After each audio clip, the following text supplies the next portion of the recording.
Uma das coisas mais críticas que podem acontecer nos sistemas que precisam ser extremamente rápidos é a forma como eles lidam com os dados. Ou seja, como que eles trabalham com serialização e desserialização entre informações.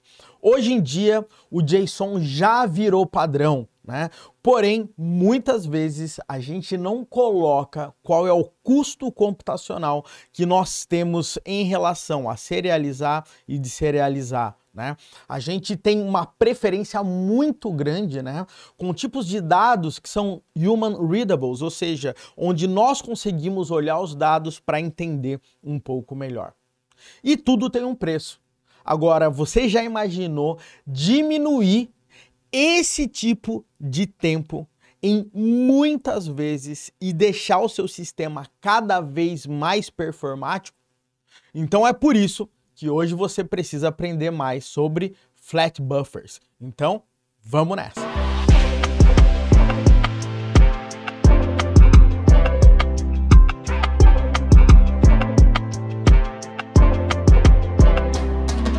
Olá pessoal, tudo bem? Seja muito bem-vindo e muito bem-vinda a mais um vídeo aqui no canal Full Cycle. Meu nome é Wesley Williams e no vídeo de hoje a gente vai falar sobre flat buffers e como isso pode virar o jogo nos sistemas críticos que você está trabalhando.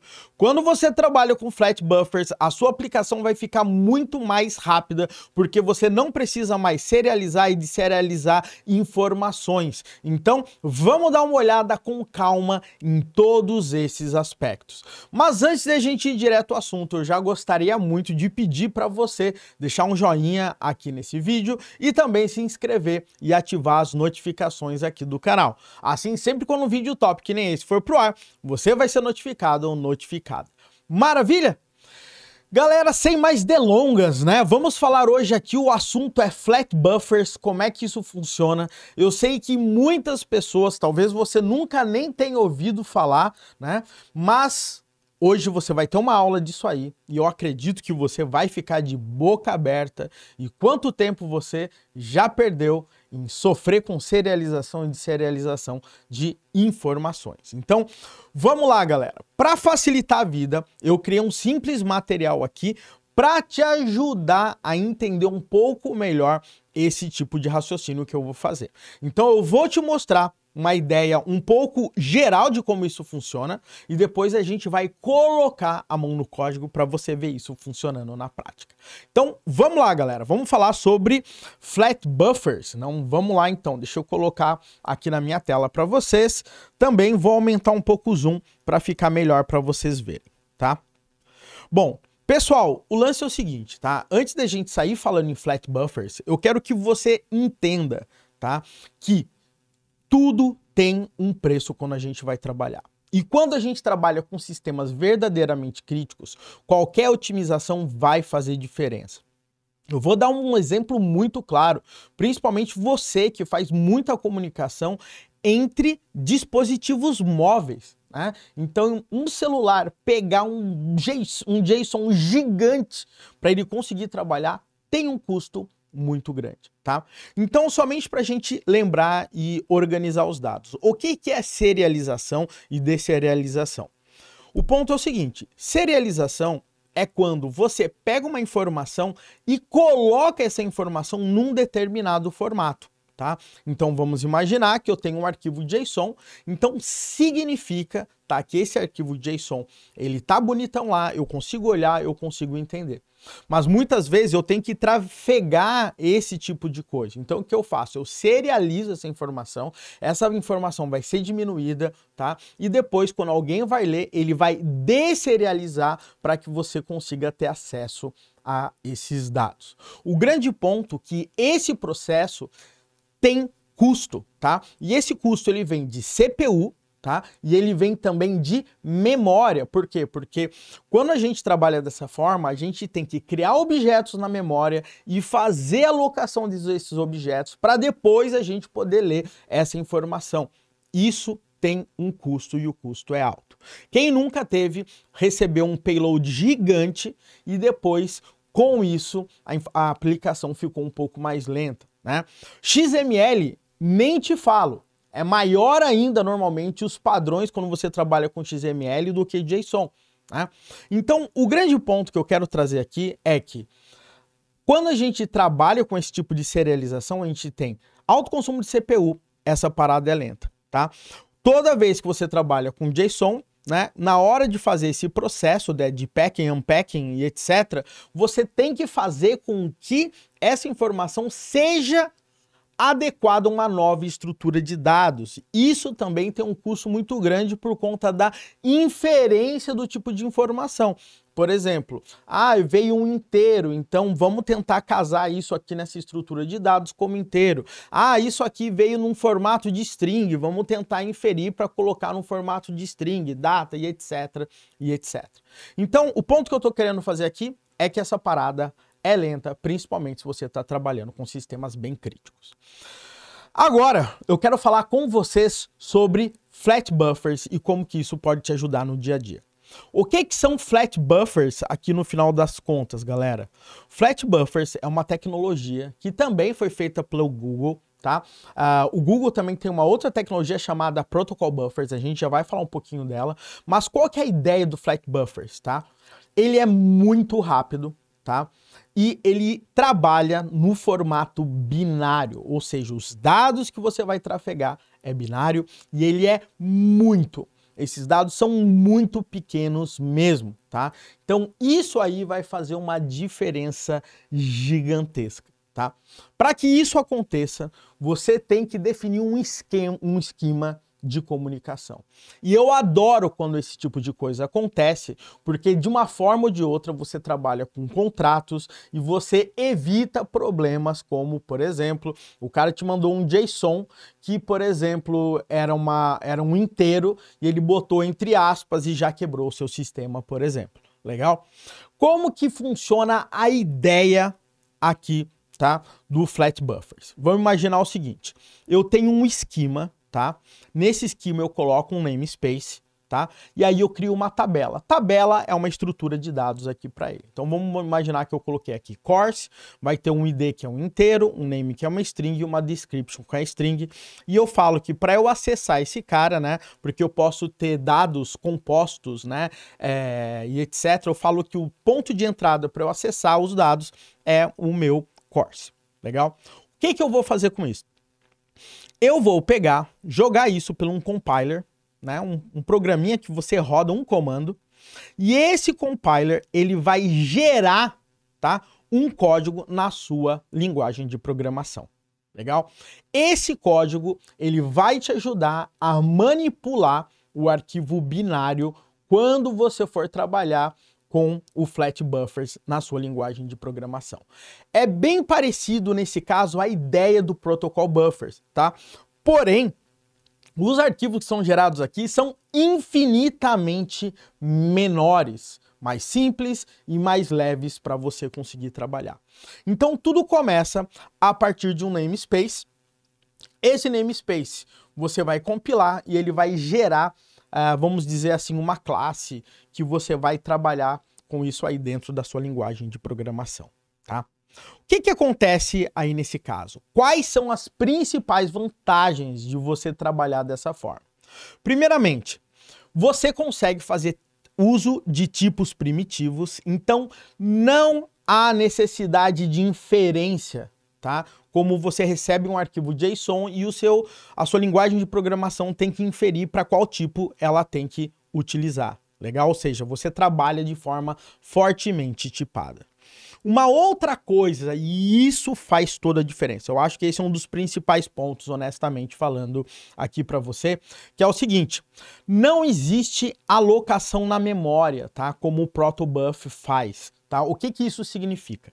Vamos imaginar que eu recebo os dados, tá? Sei lá, em JSON. Na hora que eu recebo os dados em JSON, por exemplo, eu vou deserializar, o que acontece?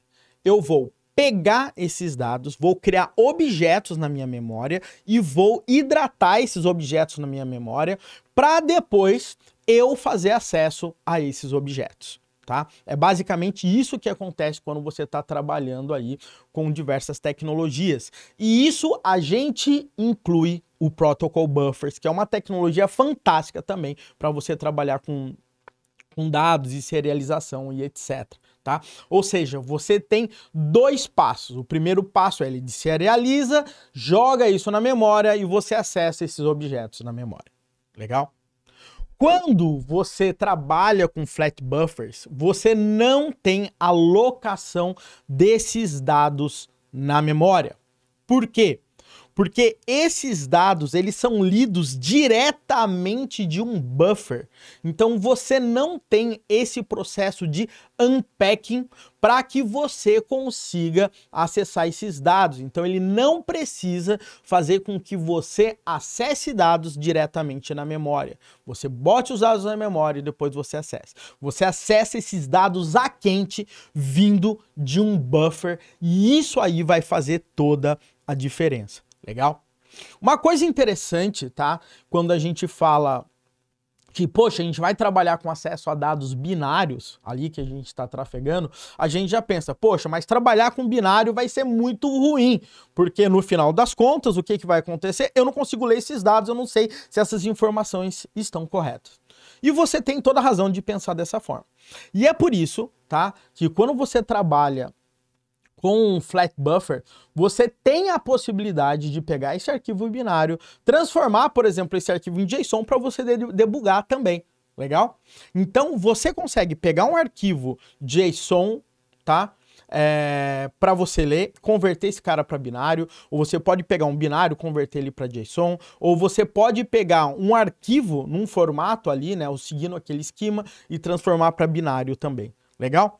Uma coisa super interessante é que os arquivos binários, que normalmente você trabalha com flat buffers, eles também são infinitamente menores, tá, do que os binários gerados para você trabalhar com protocol buffers, tá?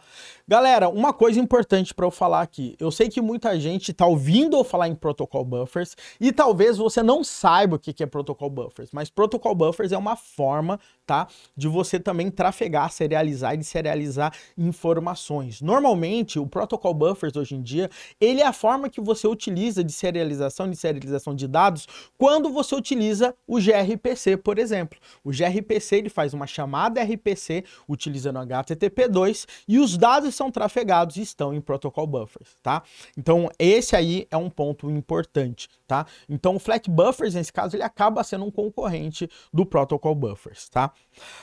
Uma coisa aqui, né? Eu peguei isso de uma apresentação da própria Google, depois eu coloco o link aí para vocês. É o seguinte, aqui, né, tem diversos gráficos de encoding, e decode times, tá? Então, se você perceber aqui, ó, eu tenho dados em flat buffer, em protocol buffer, em RapidJSON e plug XML. Se você olhar aqui, tá, e for ver o tempo aqui em segundos, olha só que muito louco. Né? Os dados utilizando o flat buffer basicamente nem aparecem no gráfico, tá? De tão mais rápido que esse processo é. E olha que para trabalhar com protocol buffers, essas informações já são, esse processo já é muito rápido, legal? Então, essa era a visão geral que eu queria dar para vocês sobre flat buffer. Agora eu acho que a gente pode colocar, tá, um pouco a mão na massa e eu quero mostrar um pouquinho mais para vocês como que a gente trabalha com esse cara. Legal? Então vamos lá, pessoal. Primeira coisa que eu quero que você entenda aqui, tá? Aqui está o projeto github.com/google/flatbuffers. Você pode ver que é um projeto que está ativo. Ele é um projeto bem antigo na realidade, né? E se você olhar aqui, ó, 5 days ago, 4 dias atrás, etc. Então é um projeto que ainda continua sendo mantido aí. A página, tá, do Flatbuffers, eu coloco aqui flatbuffers.dev. Aqui é a página original, eu assumo que é uma página bem feiona aqui, mas dá para o gasto para você conseguir ter essas informações. Legal? Como que você consegue trabalhar com flat buffers? Pessoal, eu não quero fazer um tutorialzinho, detalhinho por detalhe, tá? Mas o ponto que você tem que entender é que você precisa ter o compiler aí na sua máquina, tá? Então, se você tem Mac, dá um brew install flat buffers. Se você for pro Programming Time, você vai entender todos os tutoriais, como é que você instala esse cara aqui, ó, que é o FlatC, que no final das contas é o compilador que você precisa ter. Aqui são as linguagens de programação que você consegue trabalhar com flat buffers, tá? Então você tem desde C++ até Rust, Swift, JavaScript, TypeScript, PHP, C, Go e etc. Legal? Então aqui eles têm os exemplos e tudo mais. Então, galera, o que a gente vai fazer agora para a gente conseguir trabalhar aqui e brincar com esse cara? Eu tô partindo do princípio que eu já tenho aqui, ó, o FlatC, tá? Esse cara aqui é o compilador que a gente vai trabalhar. Então, o primeiro ponto aqui que eu quero mostrar aqui para vocês é o seguinte. Eu vou criar, tá, um arquivo chamado cursos.fbs, tá? Esse aí é a extensão do Flat Buffers. Eu tô usando uma extensão aqui chamada Flat Buffer aqui no VS Code, que é essa aqui, tá? Que ele somente colore e ajuda a gente aqui nesse processo. O que eu vou fazer? Primeiro passo aqui, você cria um namespace. Eu vou criar um namespace chamado aqui Full Cycle mesmo, aqui pra gente e tá tudo bem. Aí, basicamente, o que você vai fazer? Você vai definir o seu esquema. Aqui eu vou colocar aqui course, por exemplo. Eu vou falar que eu vou ter um ID, que é um inteiro. Eu vou falar que eu tenho um name, que é uma string, e uma description, que é uma string aqui também para mim. Como eu disse, galera, você, para acessar esses dados, você precisa ter uma estrutura PY, entendeu? E essa estrutura PY é chamada de root type. E nesse caso aqui, a minha estrutura PY é o course que eu acabei de criar. Por que eu estou dizendo isso? Eu poderia criar, por exemplo, uma tabela aqui, lesson, tá vendo?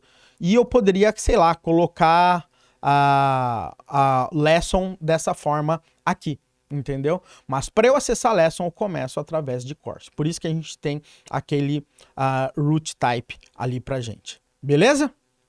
Show de bola. Lembrando que os tipos que a gente acessa aqui tem enums, tem vários tipos que você pode utilizar aqui, por exemplo, se eu estou trabalhando com inteiro e string aqui pra gente. Agora, o que a gente vai fazer no meio dessa história toda? Primeira coisa que eu quero mostrar aqui para vocês vai ser o seguinte, tá? Eu vou criar aqui, por acaso, um arquivo txt chamado cursos.txt. Esse curso.txt, tá? Eu vou colocar ele aqui meio que num formato de JSON aqui, somente para você ver uma coisa, tá? Eu vou colocar aqui id, 2.1, vou colocar aqui name, vou colocar aqui o cycle e a description curso full cycle. Legal? Por que eu tô fazendo isso? Coloquei com TXT porque a gente vai gerar um arquivo JSON daqui a pouco também, tá? O que isso significa, galera? Primeiro, eu vou mostrar isso utilizando o compilador, depois eu vou mostrar utilizando a linguagem, tá bom? Então, o que acontece aqui nesse caso? Uma vez que eu tenho um dado, eu posso transformar esse dado em binário. Então, eu vou colocar assim, ó, flatC, tá? Menos B. Aí eu vou ter que passar o meu esquema, e depois eu vou passar o meu arquivo, nesse caso, cursos.txt. Quando eu fizer isso, você vai ver que ele gerou um arquivo binário, tá vendo? Eu nem consigo abrir aqui esse arquivo no meu VS Code. Legal? Então agora eu tenho um arquivo em binário e esse arquivo eu posso mandar para qualquer linguagem de programação e essas linguagens elas vão utilizar o Flat Buffers para conseguir abrir, né? Vai utilizar o SDK gerado ali pelo Flat Buffers, o stubs que a gente vai gerar daqui a pouco também. Legal? Então, essa é uma ideia principal. Então, perceba que agora eu tenho um arquivo binário. Mas eu posso também pegar um arquivo binário e gerar ele em diversos formatos. Por exemplo, em JSON. Então, o que eu vou fazer? Eu vou digitar aqui flatc,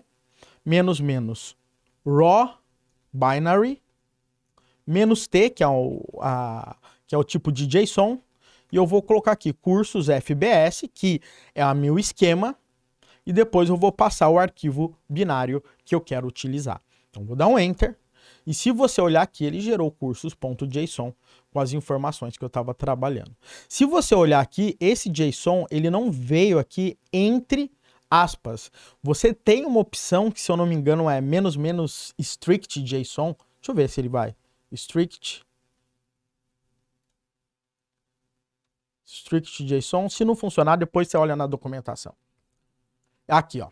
E o strict JSON, ele faz esse cara vir no formato JSON estrito mesmo aqui pra gente. Então vamos lá, galera. A gente já aprendeu, tá? A ler um arquivo JSON e converter em binário e fazer o caminho inverso aqui. Beleza? Então agora, o que eu quero mostrar aqui pra vocês? Eu vou pegar, tá? E vou desenvolver um programa aqui em Go, tá? Você pode usar a linguagem que você quiser, tá bom? Então eu vou colocar aqui, ó, até aumentar a tela, não sei se estava muito pequeno aí para você, eu vou colocar assim, ó, Go mod init, e eu vou colocar um nome de um módulo qualquer, eu vou chamar esse cara aqui de teste, tá? O nome do meu namespace.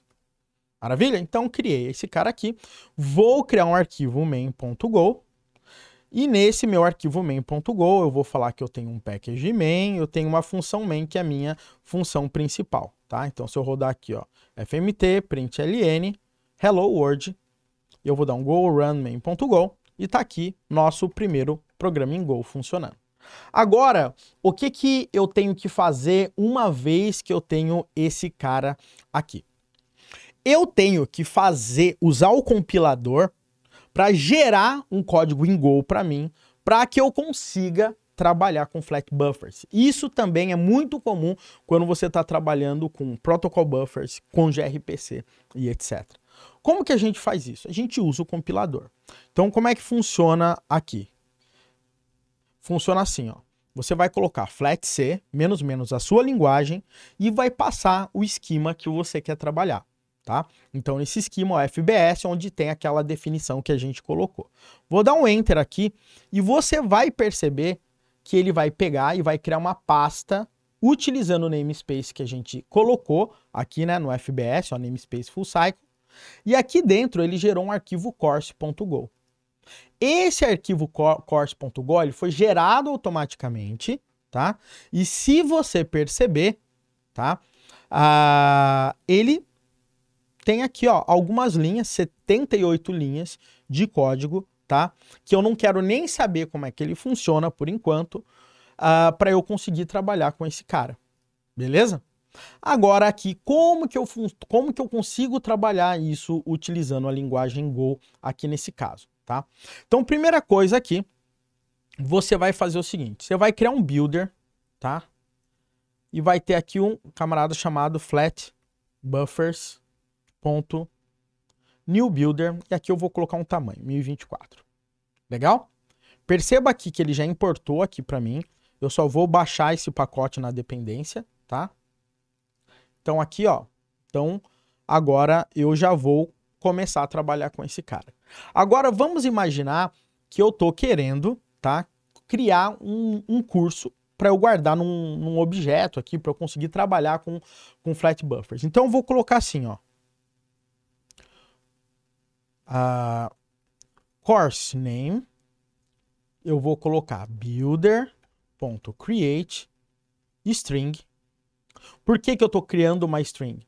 Porque eu vou trabalhar de forma tipada. Então eu vou colocar o curso aqui é full cycle, beleza? Eu vou colocar aqui course description, onde eu vou colocar builder create string curso full cycle rocks. Show de bola. Agora que eu tenho isso, eu vou começar o meu processo de encoding, tá?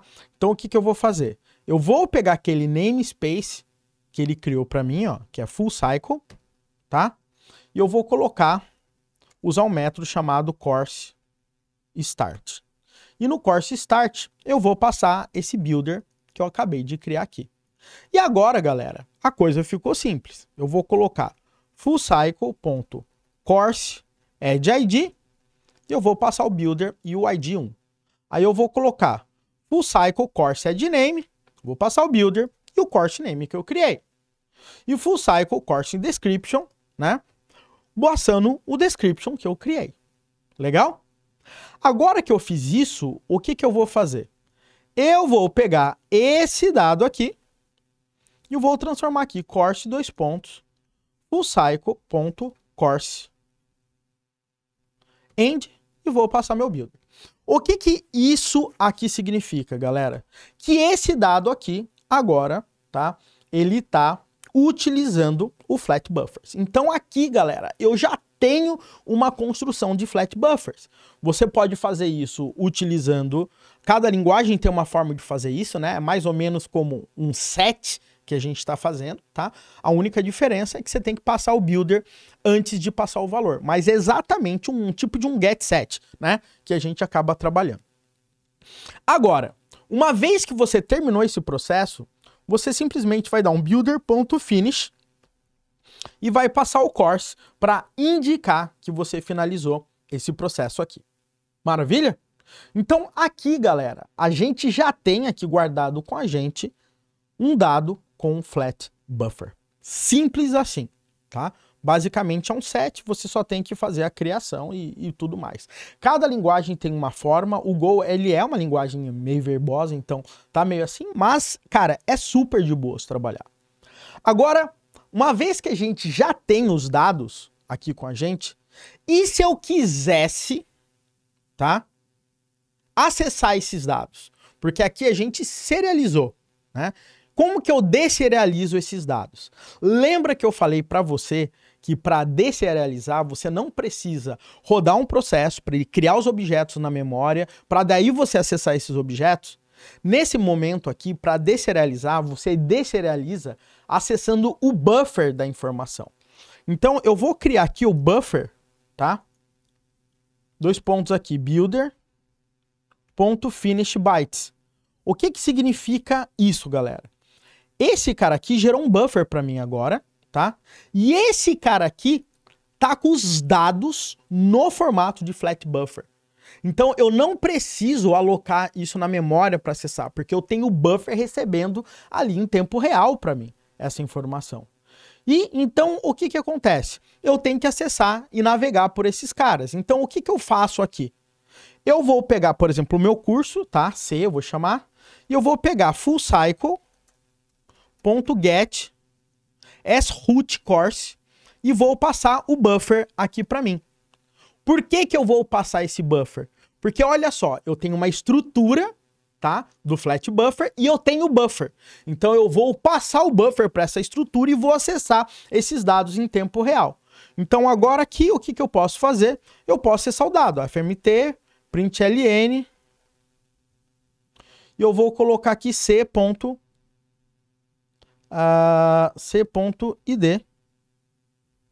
aqui para mim. Vou colocar o c.name e o c.description, tá? E agora eu vou dar um go run main.go e você vê que eu consegui pegar e deserializar a informação. Então, o que eu tô querendo dizer aqui, pessoal, eu acho que para a maioria das pessoas que tá no dia a dia, né, e que a performance não é algo tão crítico, talvez isso não faça tanto sentido. Mas para você que trabalha com sistemas críticos e quer uma ótima performance, isso aqui, na minha opinião, é uma das formas mais rápidas de você trabalhar com informações, tá? Então, novamente, para resumir, eu criei um builder e peguei esses dados e serializei. Acabou, né? Agora, imagina que eu recebo esses dados, sei lá, de um binário, eu posso ler um binário, e daí, o que eu faço? Eu pego esse buffer, jogo esse buffer na minha estrutura aqui, e essa estrutura toda aqui foi criada, né, por aquele arquivo que foi gerado, olha só, né? E eu leio esses dados diretamente desse buffer sem ter que fazer duas etapas. Como que são as duas etapas? Numa situação normal com JSON ou com protocol buffer. Ele pega esses dados desse buffer, gera esses dados numa estrutura em memória e daí eu acesso. Aqui eu não preciso pegar essa estrutura, então isso é muito mais rápido porque eu não tenho alocação de memória nesse caso aqui, tá? Galera, então é basicamente isso que eu queria passar para vocês sobre flat buffers, tá? Eu espero que você tenha gostado. Independente se você vai usar isso agora ou não, eu acho que é mais um conhecimento que você pode colocar aí no seu cinturão do Batman para você conseguir cada vez mais entender como criar aplicações de alta performance. Maravilha? Espero que você tenha gostado desse vídeo. Não esquece, tá? Dá um like, tá? Assina o nosso canal, se inscreve, ativa as notificações e também deixa um comentário, quero ver aqui se você já trabalhou com flat buffers ou coloca aqui embaixo quais foram as tecnologias que você já trabalhou, beleza? Um grande abraço, te vejo no próximo vídeo.